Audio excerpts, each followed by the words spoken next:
প্রথমে গায়ে আগুন পরে বিয়ের দাবিতে প্রেমিকের বাড়ির সামনে ধর্নায় বসে ব্লেড দিয়ে আত্মহত্যার চেষ্টা কিশোরীর। ঘটনাকে ঘিরে চাঞ্চল্য ছড়িয়ে পড়ে হরিশ্চন্দ্রপুর থানার সালালপুর গ্রামে। খবর পেয়ে ঘটনাস্থলে ছুটে আসেন হরিশ্চন্দ্রপুর থানার পুলিশ। কিশোরীকে উদ্ধার করে হরিশ্চন্দ্রপুর গ্রামীণ হাসপাতালে ভর্তি করান। বর্তমানে সেখানে চিকিৎসা চলছে কিশোরীর। স্থানীয় সূত্রে জানা গিয়েছে, হরিশ্চন্দ্রপুর থানার রশিদাবাদ অঞ্চলের ১ম শ্রেণীর ছাত্রীর সঙ্গে রং নম্বরে ফোনে পরিচয় হয় সালালপুর গ্রামের এক কিশোরের। সে পরিযায়ী শ্রমিক, দিল্লিতে সেলাই কারখানায় কাজ করেন। দীর্ঘ ৮ মাস ধরে তাদের মধ্যে প্রেমের সম্পর্ক গড়ে ওঠে। রাত জেগে চলত তাদের গল্প। ছেলে কথা দিয়েছিল পৃথিবীর কোন শক্তি তাদেরকে আলাদা করতে পারবে না। বাড়ি ফিরে আসলেই তাকে বিয়ে করবে। ৪ জুন দিল্লি থেকে বাড়ি ফেরার সময় কিশোর তার প্রেমিকাকে ফোন করে জানায়, যদি আমাদের ভালোবাসা সত্যি হয়ে থাকে তাহলে তুমি নিজের গায়ে আগুন দিয়ে দেখাও, না হলে আমি ট্রেন থেকে ঝাঁপ দিয়ে আত্মহত্যা করব। আর এই কথার পরিপ্রেক্ষিতেই মেয়েটি তার নিজের গায়ে আগুন ধরিয়ে দেয়। পরিবারের লোকের প্রচেষ্টায় তার প্রাণ রক্ষা হলেও একদিন পর সকালে গিয়ে সেই নাবালিকা প্রেমিকা ওই কিশোরের বাড়ির সামনে বিয়ের দাবিতে ধরনায় বসে পড়েন। হাতে ব্লেড নিয়ে সেখানে হুমকি দেন অবিলম্বে স্ত্রীর মর্যাদা না দিলে তিনি এখানেই আত্মহত্যা করবেন। খবর পেয়ে হরিশ্চন্দ্রপুর থানার পুলিশ সেখানে হাজির হয়। এরপরই ওই নাবালিকাকে উদ্ধার করে হরিশ্চন্দ্রপুর গ্রামীণ হাসপাতালে ভর্তি করান। এখন ওই কিশোর তার বাড়ির আপত্তির কারণে তার প্রতিশ্রুতি থেকে পিছিয়ে আসেন এবং বিয়েতে না করে দেন।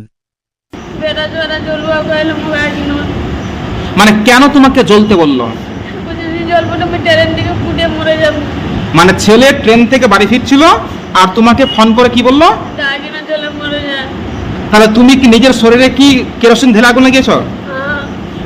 কোন দিন, কত তারিখে? 4 তারিখ। তোমার কি শরীর পুড়ে গেছে? কি করে সম্পর্ক হলো? মোবাইল নিয়ে। কি প্রথম সম্পর্কে জড়িয়েছিল? কে কাকে প্রথম মেসেজ বা ফোন দিয়েছিল? মেসেজ করেছিল, তারপরে একটা তো মেসেজ করে কি জানাচ্ছিল তোমাকে? কি প্রস্তাব দিচ্ছিল? বিয়ার করব, কি করব। তোমাকে বিয়ের প্রস্তাব দিয়েছিল? হ্যাঁ, দিয়েছিল। তোমার সঙ্গে কি কোনো রকম শারীরিক সম্পর্ক হয়েছে ওর সঙ্গে? ছেলে কি কথা দিয়েছিল তোমাকে? যে বিয়া করব, আর আসবো আর বিয়া করব। ছেলে কি বাইরে থাকতো? হ্যাঁ। তারপরে ছেলে যখন বাড়ি আসলো তখন কেন বিয়ে করতে চাইছে না? তার ওর মা বাবারা শিখাতে নাকি আননি জানে। আর না, কবে থেকে বসেছিলে ধর্নাতে ওর বাড়িতে?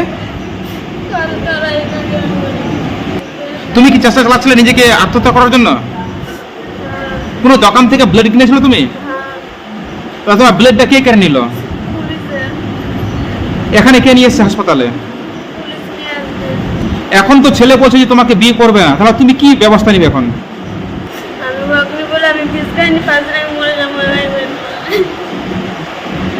তুমি কোন ক্লাসে পড়ছো এখন? মা বাবা আছে, তোর মা বাবাকে ঘরের বাবা 1 বছর বাজায় বিয়া করবি। ছেলেটা কোথায় থাকতো? কি কাজ করতো ওখানে? সেখান থেকে কথা হতো তোমার সঙ্গে? তারপরে বাড়ি আসতে তোমার সঙ্গে দেখা করেছিল? এখন বিয়ে করতে চাইছে না? ওটা বুক জ্বালিয়েছে, আমি ওর সঙ্গে বাত নি করছি, ওটা ও বুকটা জ্বালিয়ে দিয়েছে। না, তুমি কি ওর বুকটা জ্বালাতে বলেছিলে, নিজের বুকটাকে? না, আমি কেন করব? না, ও সেটাই দাবি করছে যে ছেলে বলেছে তার প্রেমের জন্যই কিন্তু আমি নিজের ক্ষতি করেছি, আজ আমাকে গ্রহণ করছে না বা স্ত্রীর মর্যাদা দিয়ে তাকে বিয়ে করছে না আমাকে। না, আমি বলিনি। আমি যখন ট্রেনে চললাম, মেয়েকে বললাম তো আমি তোমার সঙ্গে বাত করবো না, একটু কম কম করছিলাম। ও বারবার কল করছে আমাকে, আমি এরকম বললাম। আমি বাইরে ছিলাম, এই তো কমসম 4 তারিখে এরকম বাইরে থেকে এলাম। তো ওকে নিয়ে কথা তুমি ঘুরতে গেছিলে কোথাও বাইরে? না। কোনোদিন তোমার সঙ্গে এরকম সরাসরি সাক্ষাৎ, কোনো পার্কে যাওয়া, হোটেল রেস্টুরেন্টে ঘোরা হয়নি? না। কোনো সম্পর্ক মেয়েটার সঙ্গে? না, কোনো নয়। খালি এরকম ফোনে কথা হয়েছিল, বাস 4-5 মাস এটাই। তুমি কি কাজ করো? তুমি কি কাজ করো? আমি বাইরে কাজ করছি, সেলাইয়ের কাজ করছি। মানে কি করে তোমার সম্পর্কটা হলো ওর সঙ্গে? রং নাম্বারে। তারপর কতদিন কথা হলো তোমার সঙ্গে? 4-5 মাস কথা হলো। যখন কথা হচ্ছিল তুমি তাহলে কি কথা দিয়েছিলে মেয়েটাকে, যা ধর্ণা দিয়েছো? বাত করছিলাম, বলছিলাম যে বিয়ে করব। তো আজকে কি ওই বিয়ের টানে কি তোমার বাড়িতে এসছে? ওটা তো আমি জানি না। তো ওর সঙ্গে কি না দেখে তুমি কথা বলছিলে? মেয়েটা দেখতে কিরকম, বাড়ি কোথায়? না, আমি ওকে দেখি না। ওর পরিচয় তোমার জানা ছিল না? না। তাহলে কি করে প্রেমে পড়লে তাহলে তুমি? এবং গল্প করছিলাম, অবশ্যই ফটো মটো পাঠাচ্ছিল, দেখতে ভালো ছিল, তারপর তোমার বাড়ি থেকে প্রস্তাব গেছিল ওখানে ওর মেয়ের বাড়িতে? গিয়েছিলাম। তারপরে কি হলো? প্রস্তাব যাওয়ার পর থেকে কি? মা বাবা মা আর চাচি আমার দেখলো তো বললো ভালো না দেখতে। তো আমি যে মেয়েটা চ্যাংড়া আছে না, ওর সঙ্গে আমি কথা বলছি না, কম করে বলছিলাম। তো মেয়ে চ্যাংড়াটা অবশ্যই জবরদস্তি আমাকে ফোন করেছিল, বারবার ফোন করছে, বলছে এরকম করে দেবো, করে দেবো, মরে যাবো, করবো, এটাই। মানে তোমাকে হুমকির জালে ফেলে কি তোমার বাড়িতে ধর্ণা দিয়েছে? হ্যাঁ। তুমি ওকে বিয়ে করবে কে? আমি এখন বিয়ে করবো কেন?